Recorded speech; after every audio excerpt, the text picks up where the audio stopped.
Olá, queridos irmãos e irmãs, a paz de Jesus. É uma alegria estarmos aqui, de maneira especial trago aqui o abraço de toda a comunidade Mar Adentro, que também está presente no serviço de comunhão do Cáris, trabalhando para a unidade, para a comunhão. E é justamente sobre isso que nós vamos falar neste momento, sobre a comunhão, sobre a koinonia, ou seja, aquilo que é fundamento da nossa igreja, fundamento da nossa fé. Porque Jesus Cristo, vai dizer Paulo na carta aos Efésios, de todos fez um só, pelo poder de sua cruz. Mas antes de irmos a comentar então aquilo que Paulo fala na carta aos Efésios, gostaria que nós lêssemos o que está no Evangelho que inspira este nosso encontro, justamente lá em João 4, versículo 35. Jesus Cristo nos diz aos seus discípulos, depois do encontro com aquela samaritana: erguei os vossos olhos e vede os campos, estão brancos para a colheita. Erguei os vossos olhos e vede, os campos estão brancos para a colheita. Sim, queridos irmãos, chegou a hora de colhermos os frutos daqueles que semearam antes de nós, colhermos os frutos que o próprio Senhor com suas mãos semeou. Mas de maneira especial, gostaria de, dentro deste Evangelho de João 4, o encontro com esta samaritana, que nós voltássemos o nosso olhar para o versículo 8. O versículo 9, Jesus pede àquela mulher samaritana. Uma mulher samaritana chegou para tirar água e Jesus lhe disse: dá-me de beber. Seus discípulos haviam ido à cidade comprar alimento. Diz-lhe então a samaritana: como sendo judeu, tu me pedes de beber a mim que sou samaritana? E o evangelista João então comenta: os judeus com efeito não se dão com os samaritanos. Quando Jesus chega àquela mulher, em primeiro lugar, ele chega com muita humildade, como aquele que pede, como vão dizer os padres da igreja, aquele divino mendicante, que pede o nosso amor, como pede aquela mulher que lhe dê de beber. Ela, na sua consciência, na sua cultura, vive a divisão que todos os judeus viviam naquela época, justamente relegando à parte os samaritanos, por não serem mais um povo puro, por ser um povo impuro, devido a muitas questões históricas. Aquele povo havia se misturado com outros povos. Aquela mulher não tinha, juntamente com todo o seu povo, não tinha aquela fé íntegra dos judeus, não tinha nem mesmo o sangue dos judeus que seria necessário para que pudessem fazer comunhão. E o que Jesus faz? Ele se aproxima daquela que era considerada alguém separada. Uma mulher separada, uma mulher que não tinha nem o costume de falar com os judeus. Jesus lhe pede: dá-me de beber. E ela já coloca o termo de divisão. Você é judeu, eu sou samaritana. Não podemos estar aqui dialogando, não podemos estar aqui criando comunhão. Não podemos fazer comunhão, porque você é dos judeus e eu sou dos samaritanos. E ao longo do caminho, com a sua humildade, Jesus vai quebrando estas barreiras. E justamente, devido à capacidade de Jesus de gerar unidade, Ele é capaz não só de trazer para perto de si aquela mulher, levando-a da idolatria para a adoração de um único Deus, mas traz consigo, através do testemunho daquela mulher, todo o seu povo, todos aqueles a quem ela anuncia a palavra. Então ela anuncia a palavra, e Jesus profeticamente vai dizer, quando ela sai e vai então contar o que aconteceu, o que viu e ouviu, quando ela vai contar o que aconteceu para os seus para os seus conterrâneos, também eles samaritanos, o que acontece? Chegam os discípulos que tinham ido comprar alimentos, e Jesus profeticamente lhes diz: levantai, erguei os vossos olhos e vede, os campos estão brancos para a colheita.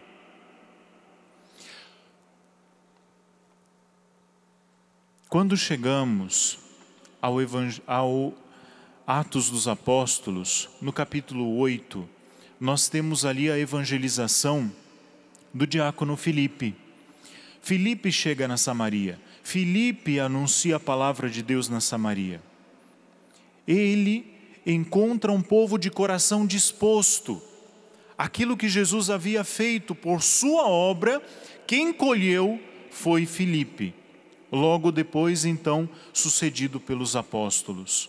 Uma obra maravilhosa de comunhão, sempre iniciada por Jesus. Então nós compreendemos, se falarmos de comunhão dentro da igreja, sem nos referirmos a Jesus, estamos transformando a igreja em uma ONG, estamos horizontalizando a igreja, estamos horizontalizando a nossa fé. Assim sendo, nada é possível dentro da igreja, não existe uma comunhão possível dentro da igreja, se não for por obra do Espírito Santo que atualiza para nós a obra do nosso Salvador e Senhor Jesus Cristo. O serviço de comunhão que o Papa tanto desejou, o Cáris, ele nos traz a possibilidade de trabalharmos juntos na mesma messe. Todos nós somos operários do Senhor. Vai dizer a palavra, alguns são da primeira hora, outros são da terceira hora, e assim por diante, até aqueles que são operários da última hora. E todos eles são chamados e todos recebem a mesma recompensa do Senhor, porque todos têm o mesmo trabalho, são chamados a ceifar. E devo dizer que o mundo hoje tem sede de comunhão.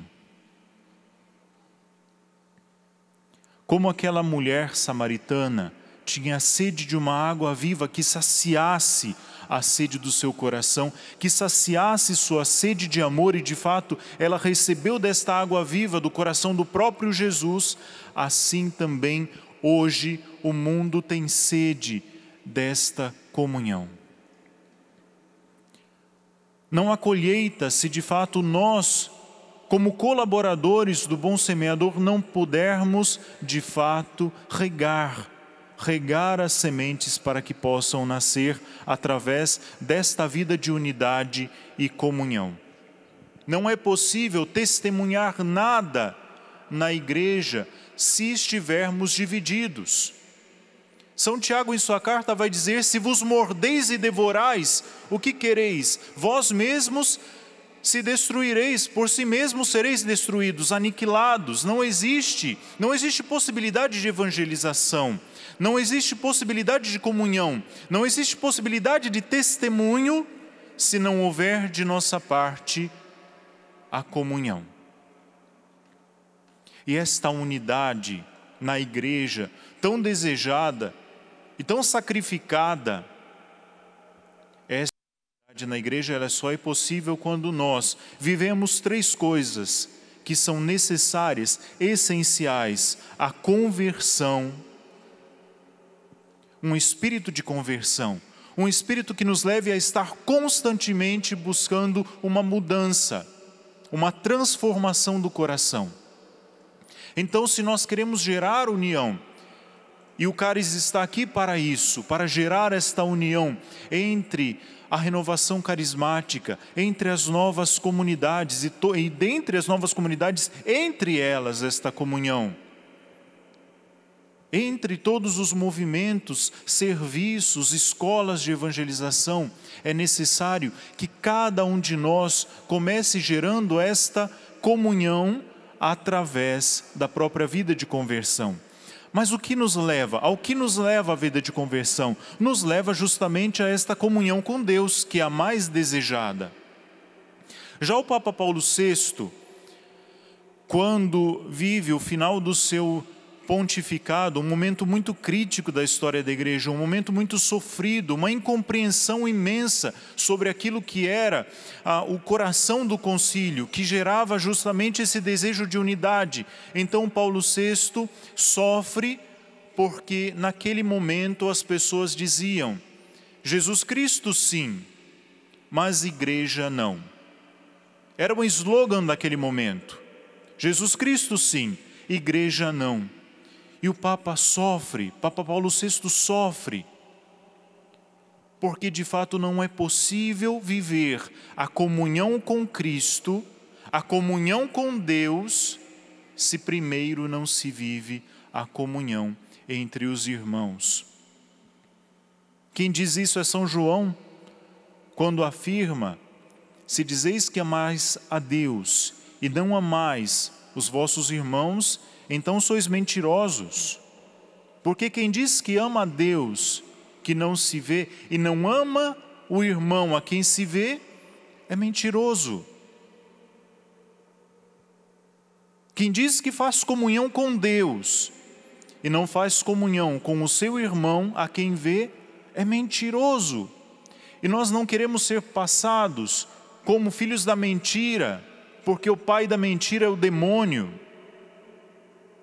é o diabo. E justamente como já sabemos, em grego, diabo, ou seja, o diabo, Satanás é chamado exatamente de diabo, porque em grego a palavra diabo, diabolos, é aquele que divide, aquele que separa, aquele que desagrega. E se pensarmos na desagregação, podemos pensar justamente não em um corpo vivo, mas em um corpo morto que se decompõe. A desagregação, a desunião entre tecidos e ossos e órgãos do corpo humano se dá justamente porque ele está morto. Então aquilo que se divide é porque já está morto, não tem vida em si. E se não tem vida, não tem o Espírito Santo, porque Ele nos dá a vida. Ele nos dá a graça de sermos um corpo vivo, como é chamado a igreja, o corpo místico de Cristo. E o que anima esse corpo é o Espírito Santo. Sendo assim, se não há em cada um de nós vida de conversão, não há também possibilidade de vivermos a unidade. A conversão nos une a Deus, a conversão nos une aos nossos irmãos e nos dá a possibilidade de estarmos juntos, trabalhando nesta obra do Senhor, na seara do Senhor, como vai dizer o Catecismo da Igreja. Trabalhadores, humildes servos da vinha do Senhor, dizia o Papa Emérito Bento XVI ao iniciar o seu pontificado. Humilde servo na vinha do Senhor. Todos somos servos. E onde começa a desunião? Começa justamente quando não queremos mais ser servos, mas queremos ser senhores. Quando não queremos mais ser trabalhadores na vinha do Senhor, mas queremos ser capatazes. Queremos ser aqueles que mandam. Quando dentro da igreja o único que manda é o Senhor. Quando nós queremos mandar, quando nós queremos determinar, então já não é mais o Espírito de Deus que nos guia, Jesus não é mais o Senhor, nós somos o Senhor. A igreja é hierárquica. A igreja é hierárquica. Graças a Deus. A igreja não é democrática, graças a Deus. Deus sabe o que faz. Mas na hierarquia da igreja, aquele que está acima serve o que está abaixo. Existe uma divisão, existe uma distinção entre papa, bispos, padres, diáconos, leigos. Existe uma distinção, e essa distinção não vem para oprimir, esta distinção não vem para separar, mas justamente existe uma distinção para congregar. Então o Papa que está, poderíamos dizer, numa linguagem muito mundana, o Papa que está acima de todos, ele se determina como servo dos servos de Deus. Então poderíamos nos perguntar a nós mesmos: eu poderia, no meu mundo pequeno, na minha pequena comunidade, no meu pequeno grupo de oração, poderia me chamar servo daqueles que são servos? Você que é coordenador, você que tem uma função, você que tem uma função de governo, isso não é negativo, isso é positivo. Mas você que tem uma função de governo, você poderia dizer: eu sou servo dos servos. Não é a questão de ter um cargo, de ter uma posição, é a questão daquilo que se faz com isto. Queridos irmãos, o primeiro ponto é esta necessidade de uma conversão contínua. O segundo ponto, a necessidade para gerar a unidade, para gerar a comunhão de um Pentecostes de perdão. Um Pentecostes de perdão. Uma graça abundante do Espírito Santo que nos leve ao perdão, à reconciliação. E esta é a obra do Senhor na cruz. Então eu peço que vocês peguem Efésios 2:5. E ali então nós lemos: quando estávamos mortos em nossos delitos, nos vivificou juntamente com Cristo, pela graça fostes salvos, pela graça da cruz. E assim no versículo 14, justamente no espírito desta cruz, nesta espiritualidade da cruz, nós lemos: Ele é a nossa paz. De ambos os povos fez um só, tendo derrubado o muro da separação e suprimido em sua carne a inimizade. Ele suprimiu em sua carne a inimizade, fazendo-se humilde diante daquela samaritana. Ele consegue conquistar o coração da samaritana para si. Mas pela humildade, Jesus se abaixa para que aquela mulher consigo possa ser elevada a um estatuto de filha de Deus, a conversão. Jesus se abaixa até ela para que possa então elevá-la até a sua estatura, a estatura e maturidade de Cristo, vai dizer São Paulo. Jesus se abaixa para chegar até onde nós estamos.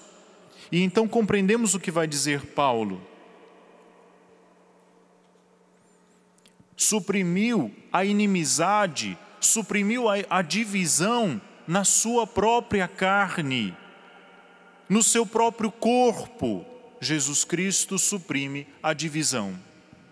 A carta de São Paulo a Filémon, muito pequena, um bilhete, é escrito por Paulo na prisão. Paulo está preso e encontra-se com um homem, provavelmente um escravo, um servo fugitivo, Onésimo, e Paulo tem a possibilidade de conversar com Onésimo, de testemunhar a sua fé. E Onésimo vive a conversão. Filémon, senhor então de Onésimo, daquele escravo, recebe um bilhete de Paulo. Filémon, já cristão, recebe um bilhete de Paulo dizendo: acolha este filho que foi gerado na prisão, acolha este filho não mais como teu servo, mas como teu irmão. Queridos irmãos, o grande escândalo da igreja primitiva era justamente a unidade. Era a unidade que testemunhava naquela cultura greco-romana o que era de mais genuíno dos cristãos. Entendam, um escravo nunca se sentaria junto com o seu senhor à mesa. A única possibilidade de um escravo sentar-se à mesa com um romano era no momento em que aquele escravo então recebia a alforria. Então, naquele momento, para indicar com um gesto ritual que ele estava livre, então o Senhor o chamava para sentar-se à mesa consigo. Porém, entre os cristãos não era assim. Era impossível, seja no mundo judeu, seja no mundo romano, que uma mulher ficasse à mesa com os homens. Existia uma divisão. Não era considerada igual. Mas são os cristãos, são os católicos. Esse discurso não é atual. A dignidade das mulheres foi dada por Cristo, pelos cristãos. Nenhum rabi, nenhum mestre judeu tinha discípulas atrás de si, mas Jesus tinha. E assim a igreja primitiva também viveu este testemunho da unidade. O que escandalizava o mundo daquela época não era a pregação daqueles homens, o que escandalizava era o gesto de estarem todos unidos ao redor da mesma mesa, todos recebendo o mesmo alimento que nós entendemos era o corpo e o sangue de Cristo. Então, quando São Paulo vai dizer: já não sois mais judeus nem gregos, escravos ou livres, já não há mais esta distinção, é porque de fato não havia na comunidade cristã. No coração da comunidade cristã não havia mais esta distinção.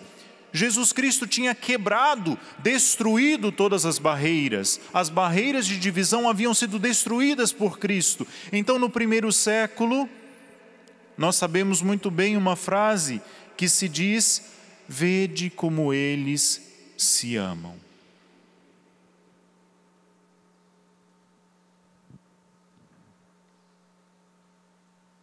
Seria muito interessante sabermos se as pessoas que estão fora de nossas comunidades, que estão fora de nossos grupos de oração, ainda dizem isso de nós. Vede naquele grupo de oração como eles se amam. Vede naquela comunidade como eles se amam. Vede naquela paróquia como eles se amam. Seria um bom exame de consciência. Para a Quaresma, então, já fica aí uma possibilidade de um exame de consciência. Será que aqueles que estão fora do meu grupo, eles são capazes de dizer para mim: vede como eles se amam? Aqui nós temos 2 pontos importantes. Primeiro, o testemunho. Vede. Jesus diz mesmo no seu Evangelho: para que vejam as vossas boas obras e glorifiquem o vosso Pai que está nos céus. Jesus também diz, que a tua mão direita não veja o que fez a tua esquerda. Porém, em outro sentido. Não basta ser bom, é necessário mostrar que somos bons. É necessário testemunhar que somos bons. Não para a nossa glória, mas como já dizia a Kátia a respeito da profecia da Pet, para a glória de Deus.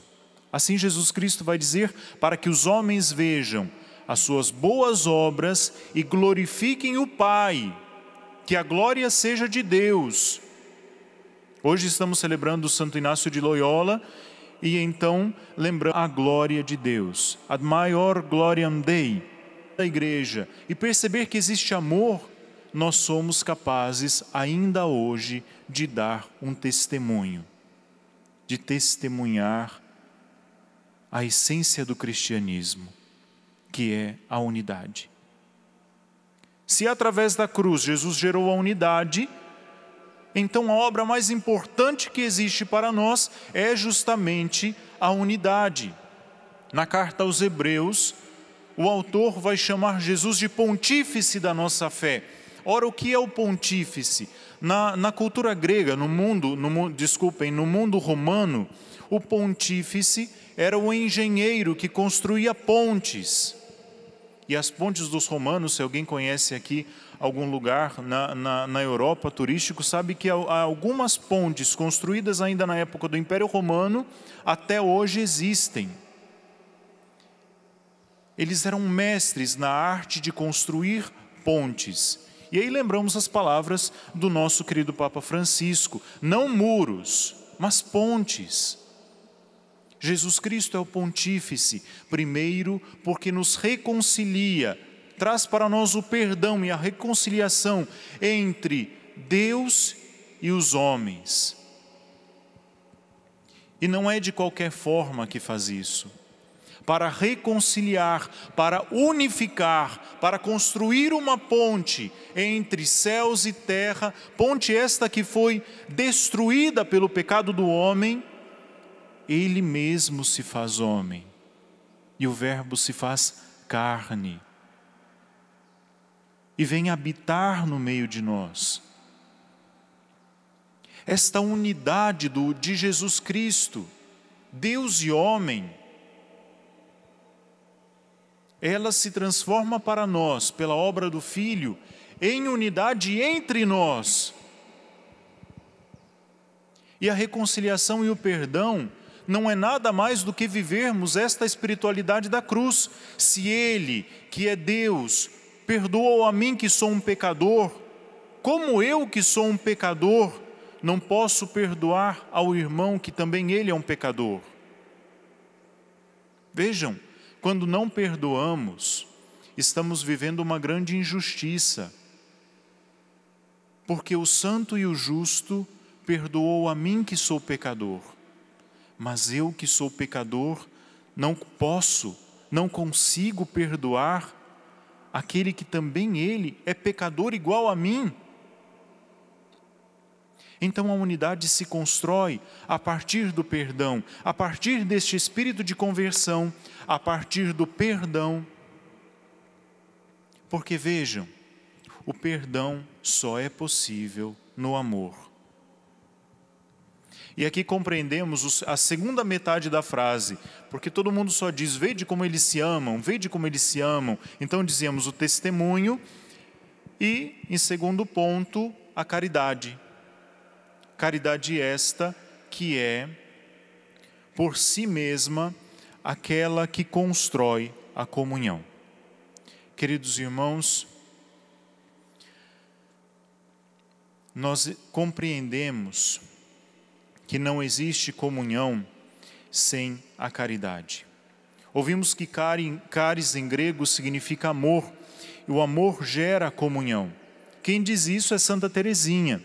Todos nós conhecemos aquele testamento espiritual de Teresinha do Menino Jesus, que diz assim: compreendi que a igreja tinha um coração e que este coração ardia de amor. Entendi que só o amor movia os membros da igreja. Entendi que o amor compreendia todas as vocações, que o amor compreendia, poderíamos atualizar as palavras de Teresinha, que o amor compreendia movimentos, novas comunidades, serviços, escolas de evangelização, que o amor compreendia tudo. E então Teresinha vai dizer que o amor era tudo. Se é assim, é na unidade que testemunhamos o amor. Vede como eles se amam. Testemunhamos o amor através da unidade. Porém, a frase não acaba aqui. Esta frase que conhecemos até esta parte, ela tem uma continuidade. E então se dizia assim, isso testemunha Tertuliano, um escritor eclesiástico dos primeiros séculos.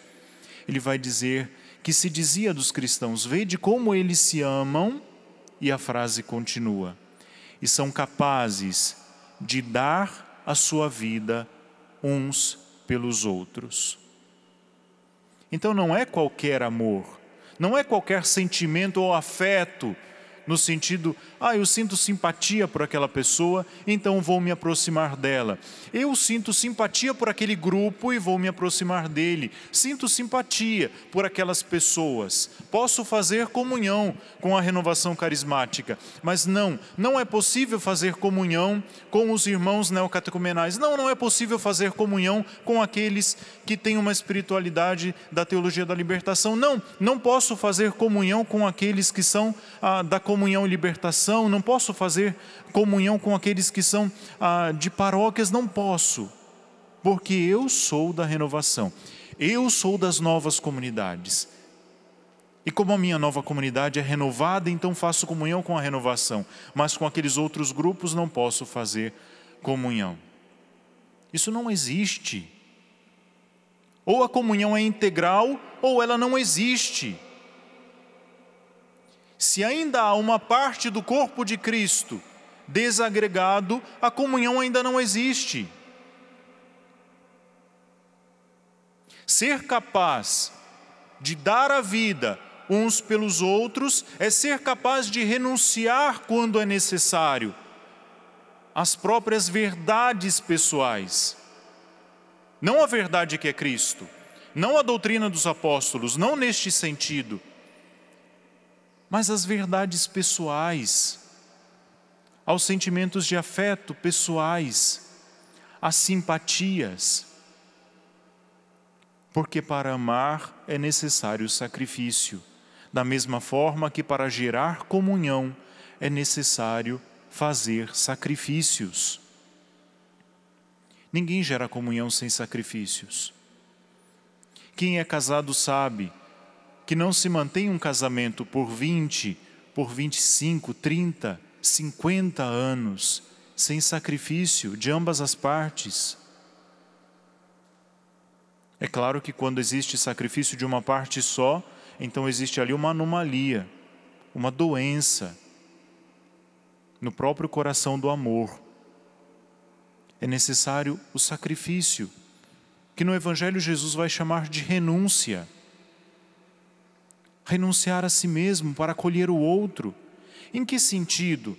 Justamente no sentido de que quando eu compreendo que a igreja gera este amor, que o amor gera esta unidade, então eu percebo, se somos uma unidade, se somos um corpo, e este corpo não pode estar morto, este corpo deve estar vivo, então podemos dizer que esta espiritualidade que gera comunhão, ela me faz considerar o outro como parte de mim mesmo e que, seguindo a dinâmica do amor, o outro passa a ser necessário para mim. Será que nós consideramos os nossos irmãos necessários para nós? Será que nós não nos consideramos como a salvação da igreja? Graças a Deus que na igreja existe a minha comunidade, porque senão a igreja estaria perdida, o mundo estaria perdido, quando na verdade o Salvador da igreja é Jesus Cristo, não nos enganemos. Nenhum movimento salva a igreja, nenhuma nova comunidade salva a igreja, nenhum grupo, nenhuma espiritualidade salva a igreja, porque quem salvou a igreja foi Jesus Cristo, com o poder de sua cruz. Então não há sentido polarizarmos toda a nossa vida dizendo é a minha espiritualidade que vai salvar a igreja, porque a igreja já foi salva. Isto é tirar Jesus Cristo do centro e se colocar no centro, justamente como se vive muitas vezes dentro da própria família. Mães que se consideram salvadoras da sua casa, como se devessem salvar os seus filhos, salvar o seu marido, e não compreendem que o Salvador é Jesus Cristo. Nós todos somos canais, pais que se consideram os salvadores da pátria. Não nos enganemos, somos apenas servos, servos de Jesus Cristo Salvador. Tudo que vai além disso, tudo que é vivido em excesso, não gera unidade, gera polarização. E, queridos irmãos, o mundo já está farto, as pessoas estão cansadas de polarizações. Nós vivemos polarizações políticas, e em nosso país isso tem se tornado cada dia mais forte. Nós vivemos famílias, nós vivemos uma realidade de famílias fragmentadas. Casamentos que não duram um ano. Matrimônios realizados por nós sacerdotes que não duram um ano.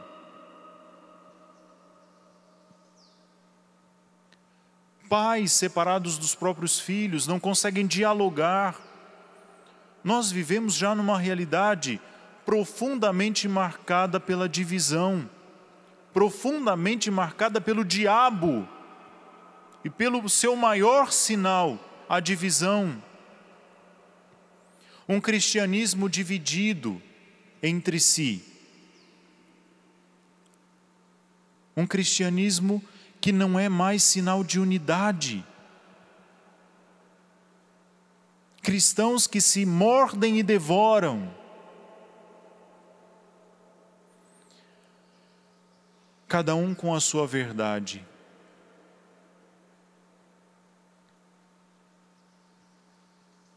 Cada pequeno grupo com a sua verdade. Guardiães de uma verdade. E ainda criticamos o mundo, queremos salvar o mundo, quando na verdade ainda nós precisamos gerar esta unidade dentro de nossa própria igreja. Mas ainda vamos mais profundamente dizendo que não é possível gerar unidade na igreja, que o serviço do cáris seria inútil se antes não gerássemos esta unidade dentro de cada um de nós. Se não formos capazes de gerar esta unidade em nosso próprio coração, que tantas vezes se encontra dividido, fragmentado, seremos incapazes de gerar unidade em nossa própria família, gerar unidade em nossa própria comunidade, em nosso próprio grupo de oração. Seremos incapazes de gerar unidade na paróquia onde participamos. Seremos incapazes de gerar unidade na igreja. Então a unidade do macro, ela inicia quando de fato existe uma unidade interna no coração de cada um de nós. Quer evangelizar o mundo? Começa evangelizando a si mesmo. Quer converter o mundo? Começa convertendo-se a si mesmo. Quer evangelizar, quer falar da palavra de Deus ao mundo, para o mundo ouvir? Então, começa fazendo que esta palavra, ela entre pelos ouvidos que estão mais próximos da tua própria boca.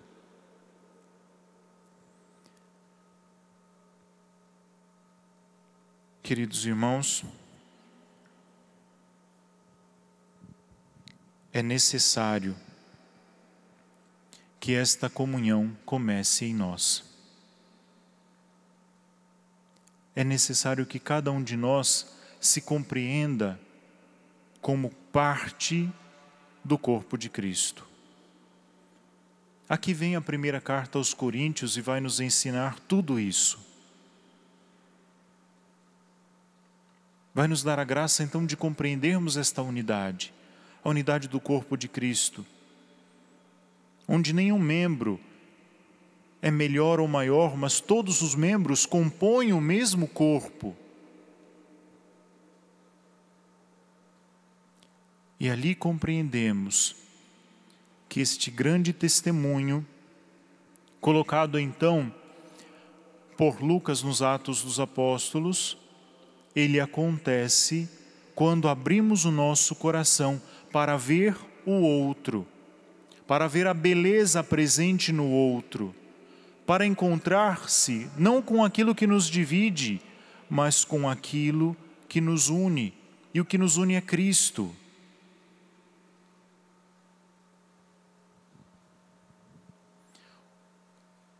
padres da igreja, eles têm uma imagem muito bonita. Aqueles antigos escritores cristãos, eles têm uma imagem muito bonita sobre a igreja.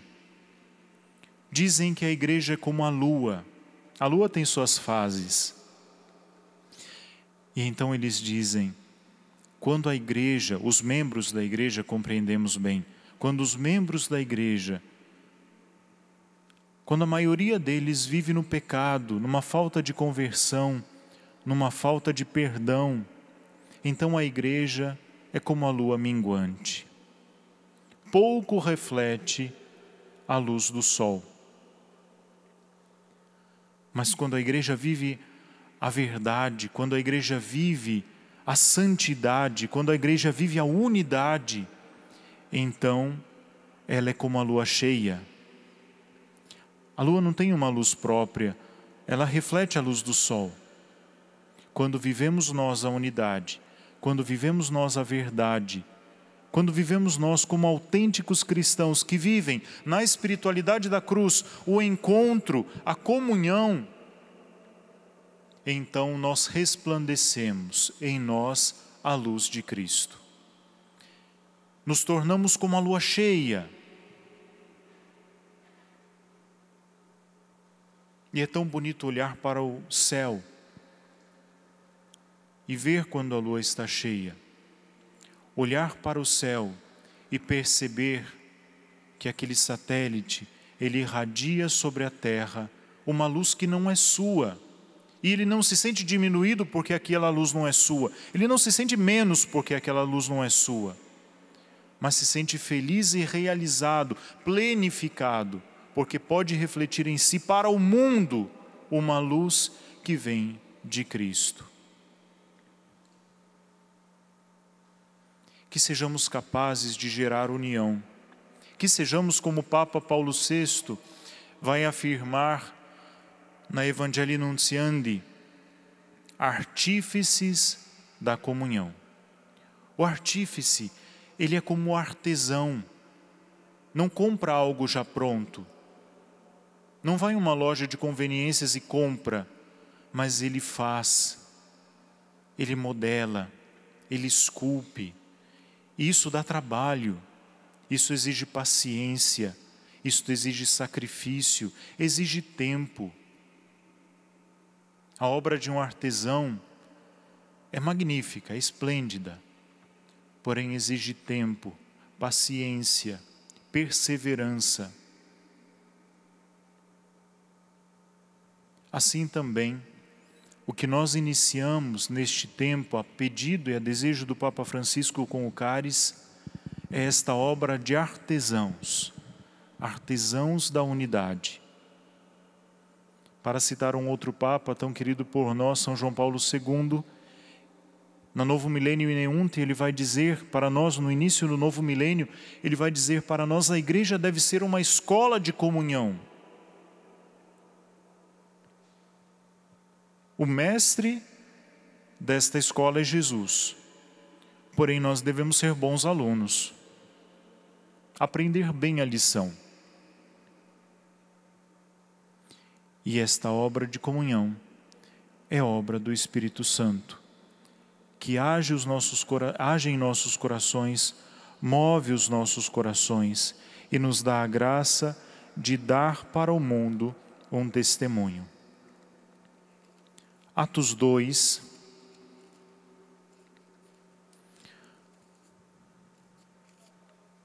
vai nos revelar que de fato já na década de 90 depois de Cristo,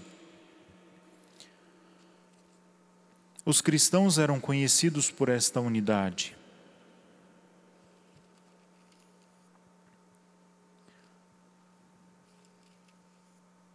Eles mostravam-se assíduos ao ensinamento dos apóstolos, à koinonia, à comunhão, à fração do pão e às orações. Eles se mostravam assíduos ao ensinamento dos apóstolos, à doutrina, à comunhão fraterna, que não é necessariamente já a comunhão no sentido eucarístico, mas a comunhão fraterna, a unidade da igreja. que nós chamamos então de koinonia, aquilo que estamos falando, a comunhão. A palavra comunhão em grego vem do termo koinonia, que na sua raiz, koin, significa aquilo que temos em comum. A comunhão é possível quando nos unimos a Cristo, e Cristo nos une entre nós, num único corpo que é a igreja. A fração do pão, e aqui justamente temos a Eucaristia e as orações. Quando vivemos estes 4 pilares da vida cristã, tão pregada em nossos grupos de oração, tão pregada em nossas comunidades, aqui compreendemos, existe um 5º elemento que se une a todos eles, muito conhecido por todos nós, que é o dom das línguas. O dom das línguas no sentido em que Lucas o utiliza no seu evangelho, no Evangelho do Espírito, assim chamados Atos dos Apóstolos. O Evangelho do Espírito. Então sim, a doutrina dos apóstolos, a comunhão fraterna, a fração do pão, as orações, tudo isso nos abre ao dom das línguas, que é justamente a capacidade gerada em Pentecostes, quando aqueles apóstolos foram batizados no Espírito Santo, eles profetizavam, eles anunciavam, eles pregavam, e todos os que estavam ali, cada um em sua língua, compreendia o que eles falavam. Queremos ser ouvidos pelo mundo? Queremos ser um testemunho autêntico para o mundo? Que comecemos falando uma mesma língua, a linguagem do Espírito, que é, como vai dizer Santo Agostinho, a caridade.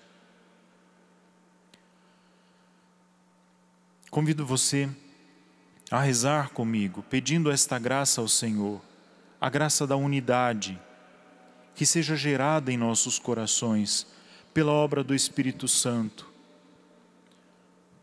Quando recebemos o sacramento da Eucaristia, nós o chamamos de comunhão, porque de fato é Jesus Cristo que nos une, no seu corpo e no seu sangue, que todos nós, ricos, pobres, homens, mulheres, jovens, adultos, idosos, todos recebemos, e é o mesmo corpo, que este único corpo de Cristo que nós adoramos, que este único Espírito, que este único batismo gere em nós este espírito de unidade, esta espiritualidade de comunhão. Que o Senhor nos dê a graça de um coração unificado.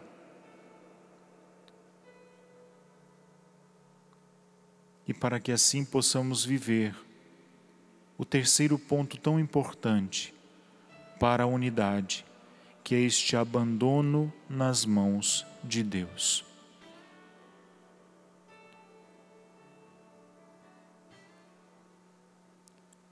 Dá-nos a graça, Senhor, de nos suportarmos uns aos outros. Como nos pede São Paulo, dá-nos a graça de sermos um suporte, Senhor, um pedestal, onde os nossos irmãos possam subir, crescer, chegar aos céus. Que possamos assim ser suportes um para os outros e compreender que nas nossas dificuldades, nas nossas fraquezas, nós também seremos suportados, seremos amparados pelas mãos fraternas, Senhor, daqueles que estão ao nosso lado. Dá-nos a graça de vivermos a unidade, Senhor. Dá-nos a graça de compreendermos a dignidade que nos dás. Não precisamos ser iguais, não precisamos ser os mesmos, não precisamos pensar da mesma forma, Senhor, não precisamos de nada mais do que a graça do Teu Espírito sobre nós, que nos leve a olhar para a Tua Santa Cruz e a caminhar em direção à Tua Santa Cruz, Senhor. Dai-nos caminhar juntos, Dai-nos a determinação de Teresa, Senhor, em cumprir a Tua vontade. E cada um de nós, cumprindo a Tua vontade, Senhor, chegará à santidade, chegará ao lugar que o Senhor preparou para nós. Dai-nos compreender como Santa Teresinha, Senhor, que a Igreja tem um coração pulsante e inflamado de amor. Dá-nos a graça de desejar ser este coração, estar neste coração e pulsarmos, Senhor, no mesmo ritmo, para levar vida a todo o Teu corpo que é a Igreja. Dá-nos a graça e a determinação de Pedro, Senhor, que nos leva a cuidar dos irmãos, a cuidar daqueles que são colocados aos nossos cuidados, a não deixar que nenhum daqueles que nos destes se percam. Dá-nos a graça de gerar a unidade, Senhor, pelo poder de Tua Santa Cruz. Amém. Eu quero amar, eu quero ser aquilo que Deus quer, sozinho.